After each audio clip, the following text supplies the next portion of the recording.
Hello students, welcome to online course of Mechanical Measurement and Metrology. Myself Abhishek Trivedi from Mechanical Engineering Department at LJ Institute of Engineering and Technology. In the previous lecture, we have started a new chapter, Mechanical Systems and Basic Concept of Measurement Methods. In the last lecture, we have covered the topic named as Static Characteristics of Measurement, in which we have discussed number of definitions, or we can say number of terms which are directly related to the characteristics of measurement, like accuracy, precision, calibration, threshold, resolution, drift, dead zone, and so on. Today we are going to discuss the topic named as errors in a measurement, and lastly we are concluding a lecture with transducers. Okay, then let's start with errors in a measurement. In the previous chapter number first, Introduction to Metrology, we have already discussed the number of errors, the types of errors, and the brief classification of the errors like gross error, random error, environmental error, observational error, operational error, and so on. So in this particular chapter, we are going to classify the errors in two broad categories. The first one, that is the systematic, or we can say controllable error, and the second one, that is the random or uncontrollable errors. In this particular chapter, we are just discussing the basic concept of the error and how the errors are classified in the two different categories. Okay, then let's start with errors in the measurement.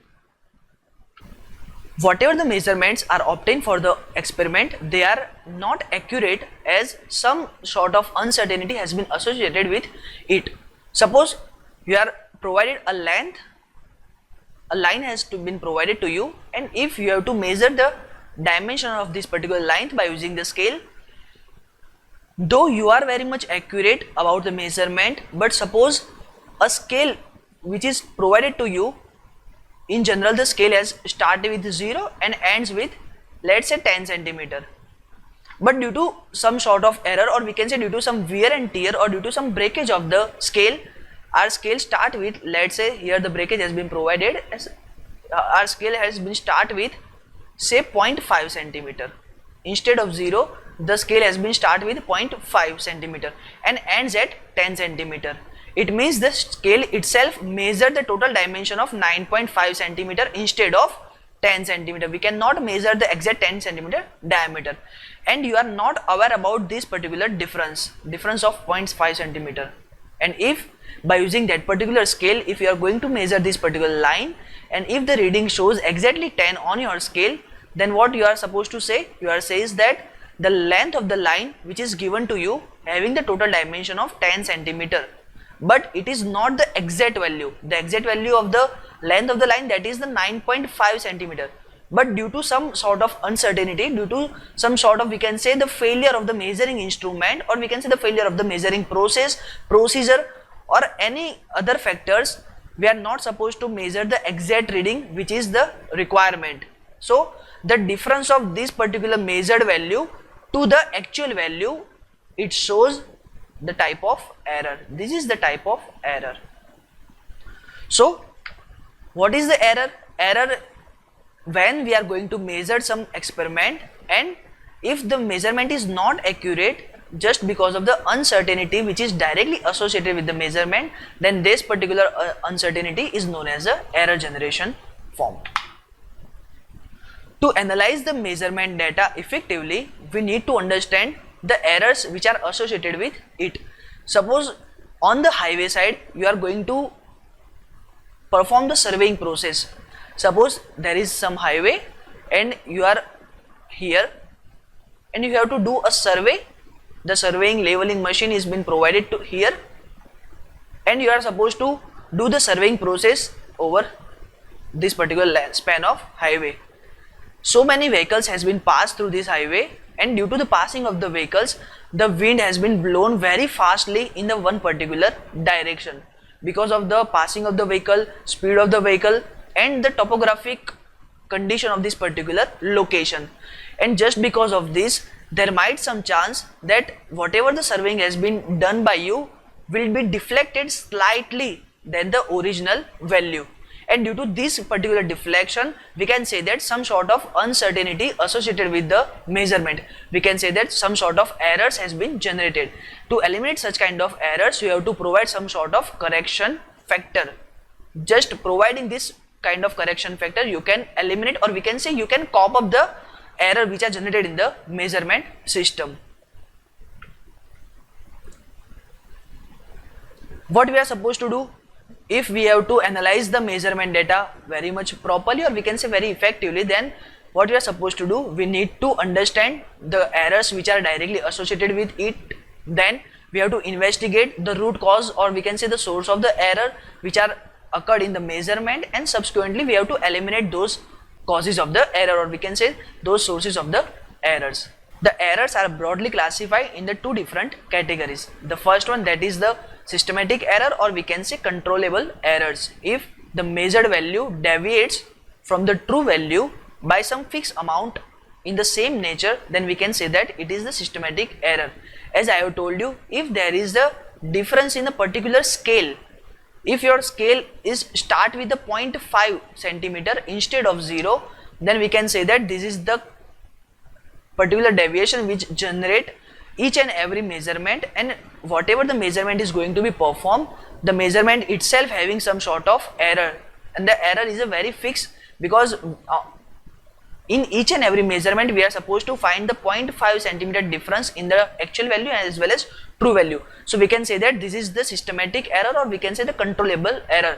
We can control such kind of error, or we can say we can eliminate such kind of error by selecting the proper scale, by checking the calibration of the scales.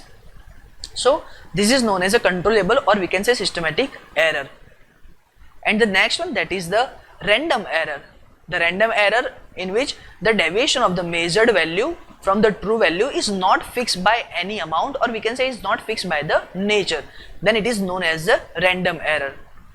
Suppose you are going to perform any kind of test over the surface. Suppose this is the length of the road and you are traveling the road with some sort of vehicle, we can say you are traveling on the bike and you are moving on the road, but you are not aware about the road condition, like what is the basic condition of the road, how much the friction has been generated, where the actually digging has been done, where the digs has been available over the road, or where the smoothness is provided or where the roughness is provided over the road. You are not supposed to aware about this. Then whatever the suspension ups and downs has been generated within your vehicle is not predefined, and if this kind of condition has been generated, then the random error has been generated. The random error is directly proportional to the friction value. We can say the transient defect which is generated in the experimental setup are the some sort of random error. As the name suggests, random error means there is no any particular linear way, or we can say there is no any kind of particular process has been utilized to identify some sort of random error.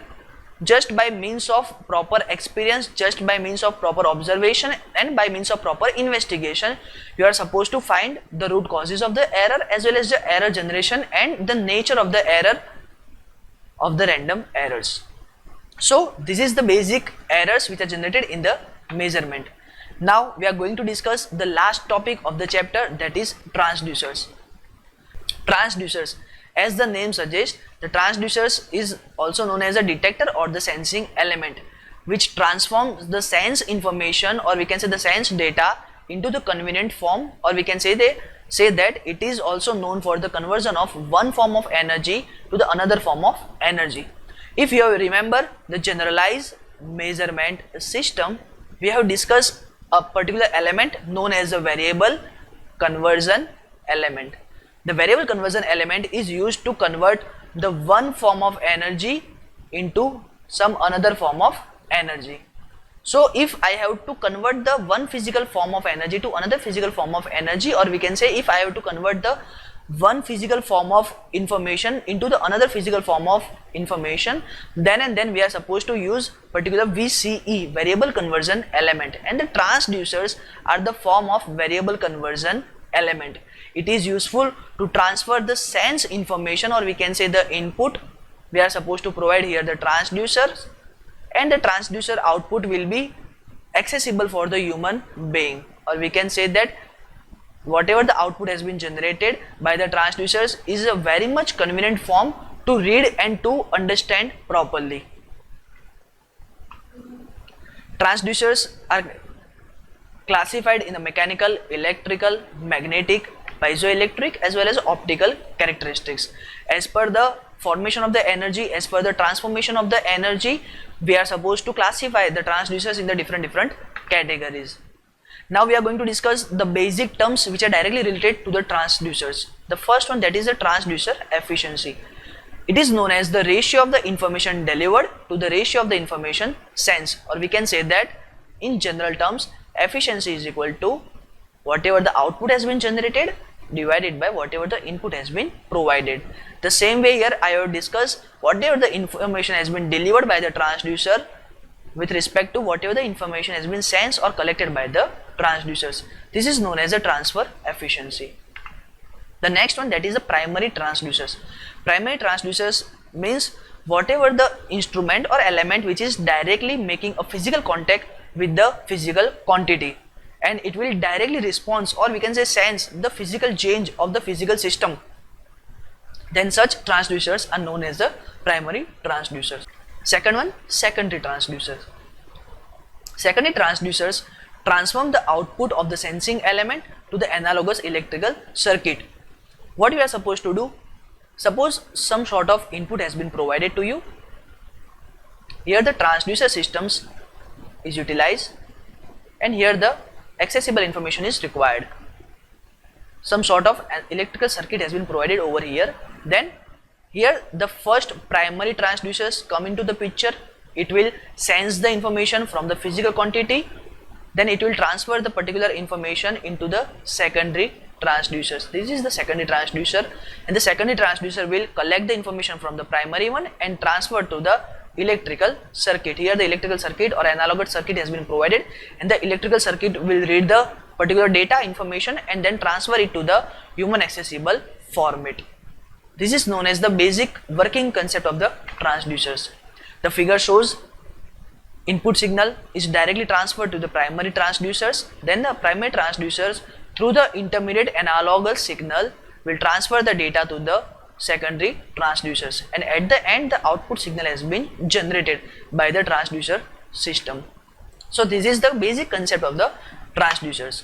Now we are going to discuss the transducer which is useful for the mechanical system. In mechanical, or we can say automobile industries, the basic transducer that we are using is known as a linear variable differential transformer, or we can say that LVDT. LVDT stands for the linear variable differential transformer, in which what you are supposed to do, we are providing a basic concept of the electrical EMF generation, and by checking the generation of the EMF we can conclude that whatever the transformation of the core has been generated, and by checking the transformation of the core we can calculate whatever the difference has been generated within the parent system. The figure shows the basic schematic diagram of the LVDT, or we can say linear variable differential transformer. Now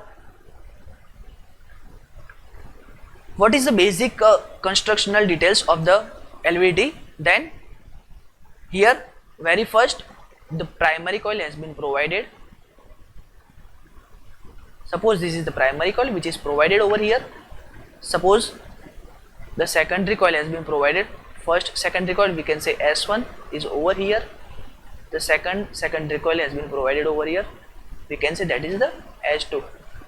Both the S1 and S2 are very much symmetric to each other in terms of number of turns, in terms of number of voltage or whatever the EMF has been provided, in terms of the output voltage which is provided, and as well as the material which is used for the S1 and S2, or we can say that S1 is exactly the replica of S2 in the very initial case. The soft iron core has been placed over here. As we know that the soft iron core, once it will cut the magnetic field, it will generate the magnetic flux and it will perform as a permanent magnet. The displacement of the iron core is done by providing the arm, and the physical system has been placed over here. Suppose there is some sort of physical system which is connected with the arm, and the arm will move. If the arm will move, it will directly make a contact with the physical system soft core, and the soft core will start moving. Now let us understand the concept of the particular LVDT. Suppose in a very initial condition,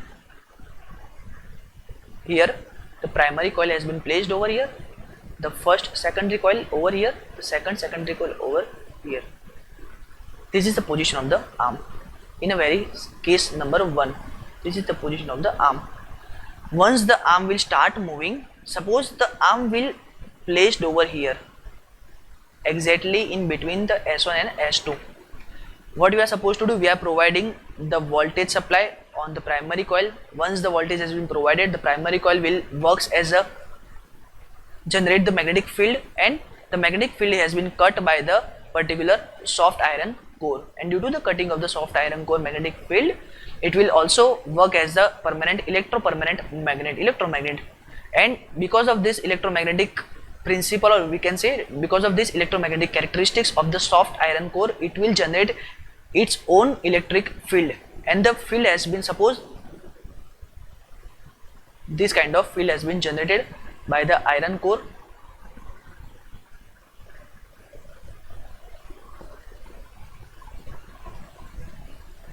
Suppose this is the magnetic field has been generated by the iron core. As from the figure you can check that particular S1 will cut the magnetic field, particular S2 will also cut the same magnetic field. So we can say that whatever the EMF generated in the S1, let's say E1, and the whatever the EMF generated into S2, let's say E2, is exactly same. E1 is equal to E2. So I can say that if E1 is equal to E2, the iron core is placed exactly in the center of S1 and S2. Now suppose the same concept has been provided.